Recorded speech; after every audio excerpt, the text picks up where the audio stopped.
Hi guys, so today let's talk about jumping into conclusion and the effect of it.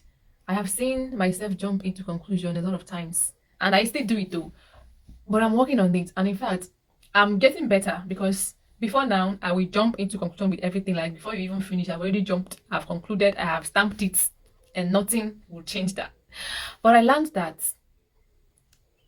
I can't always be right with that. It's like, no, you can't just be jumping into conclusion. I had to teach myself to understand. So even if now I still do it sometimes, but it's like once I realize that, oh, you were too quick with this one, you were too quick with this one, I retrace and I apologize and I make things right. Like it's like openly. Because at the end of the day, it's like, why not? Anybody can make a mistake. And one thing about human being is that if you if you're not humble enough in your life to realize that, Omo, you can be wrong at times, you can be wrong. And not just realizing you can be wrong, but having enough humility in you for you to be bold enough to apologize for that.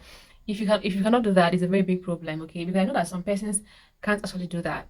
A lot of persons jump into conclusion, and when they realize that they are wrong, instead of them to just come out boldly and say, okay, yeah, I was wrong with that, they will start trying to jump over to the next conversation. It's like, wait, no, come back, come back, come back. You're rushing, you are rushing. Where are we rushing to? There is time. We are not done from here. You know how we wrap up this place is that you're going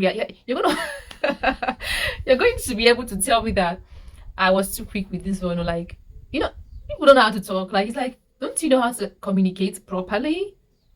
You're going to be able to tell me that, oh yeah, I got it all wrong. It's like, you should talk, you should apologize. That is the word. But a lot of persons will try to like just move on with it. It's like we want to assume it never happened, or like, oh no, I don't want you to say, oh, I want you to acknowledge that you fucked up. Acknowledge that you were. I want to make you tell yourself, say, I was wrong. Before we can now move on. But why are you trying to make it look like, okay, you're not wrong and we just have to move on from it? That's not how it works. That's not how it works. And I know that. I think my sister does. I need to go and tell her that she should stop doing that. Honestly, I think she has done it once. Please learn. If you know that anybody can make a mistake, but once you realize you've made that mistake, you've jumped into conclusion. You do not calm down for you to understand before you concluded. Please try and be that person that will talk about it and like tell yourself or acknowledge it, account for it, okay? So that the other person will feel heard or seen or valued. Like appreciate the person. Okay, if you want to.